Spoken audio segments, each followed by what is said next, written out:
Terrific. So I'm delighted to be joined by Dr. Alex George. Your story is remarkable from Love Island. Now you're the Prime Minister's Youth Mental Health Ambassador, which is quite a responsibility.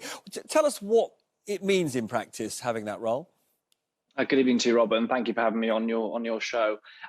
Yes, it's been quite a kind of journey over the last few years, and I think I've always been very passionate about mental health. I had my own struggles at university that I maybe didn't feel that I could open up about because of stigmas around that and fears that as a doctor, how would I be judged if I was struggling? And once I came off Love Island, I really wanted to make mental health a focus, using my platform to talk about it, breaking down stigma, encouraging young people to look after their mental health, really.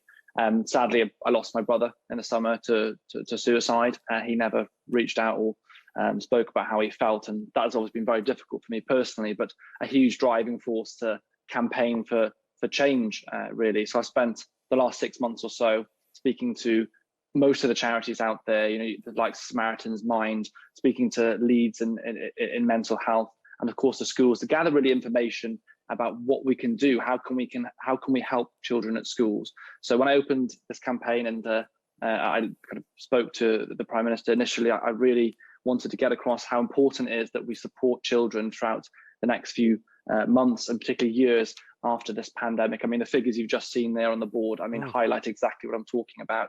And this role really is about me being a voice for young people. That's what it's about. I'm not a professor of mental health. I'm a young doctor who looks after patients in the hospital, of course, with mental health. We see a lot of that in A&E, and I've got a passion for trying to help bring some change and bringing together the good work that all the charities are doing, and of course leads and experts in this area as well. So that's my kind of role now, to kind of help break down the stigma and also beat the drum for positive change at schools. Terribly important work. Alex, I've got so much more I want to ask you. Please don't go away, and you at home, stick with us, because this whole issue of the mental health of our children, I mean, nothing could be more important, could it? So stick with us. More from Dr. Alex and more from Mark Harper and Lucy Powell after the break.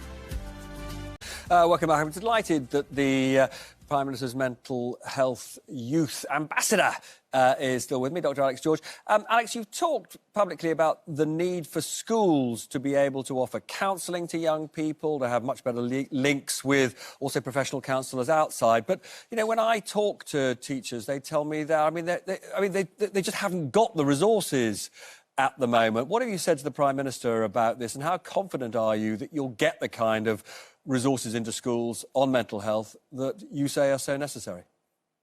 Well, I've had a lot of conversations. In fact, I had a phone call with a deputy head who's actually a mental health lead at a school. And what he was saying to me was, teachers across the board, they want to support young people, particularly post-pandemic. And what they need is the resources, the funding and the ability to do so. One of the things I'm calling for... But have you made this point to the Prime Minister, given he's given you this job?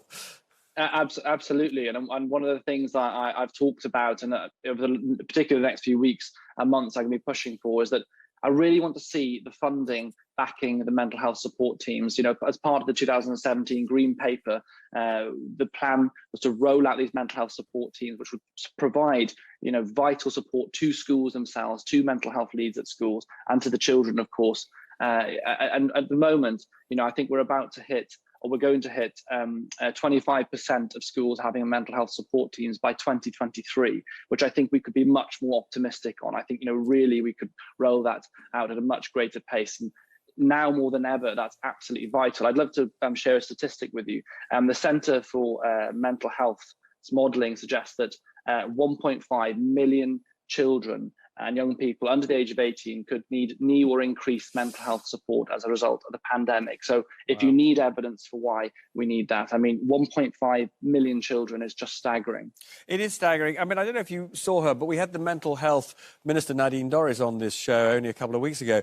And she said she hadn't heard something that I'd heard from sort of mental health specialists working in the health service, that they were just overwhelmed with the number of cases they were having to deal with. Were you at all surprised that the mental health minister didn't seem to be on top of quite how strapped for resource this service is?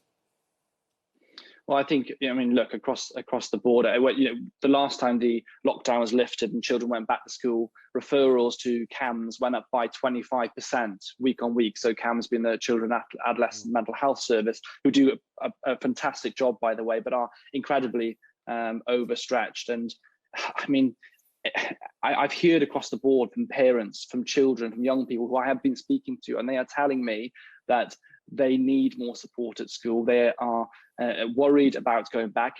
Every child is different. I think it's very important that we say, education and getting children back to school obviously is vital. We all want to see that, and every child is different. So some children really want to get back to school and maybe don't see an issue in that and won't struggle with anxiety. But there's a lot of kids out there, particularly as you saw earlier on, looking at the kind of data and stats from backgrounds, maybe different backgrounds, such as lower socioeconomic groups, that particularly are more likely to kind of suffer in terms of their mental health. So every child is different, but for a lot of kids, they are really anxious about going back to school, and we need to make sure we're there for them. I mean, another statistic for you, the NHS recently did an online survey and found that there's a likely 1 in 6, it's likely that 1 in 6 children have a probable mental health disorder or difficulties at the moment. To put that into context, if you have a class of 30, that's about, it's about 5 kids. And in old terms, when I was at primary school, we had 5 kids roughly per desk. Yeah.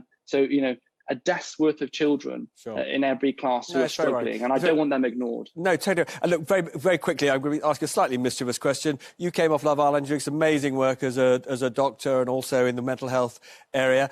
What message have you got to your Love Island contestants who are sitting on beaches in Dubai and putting up pictures on Instagram?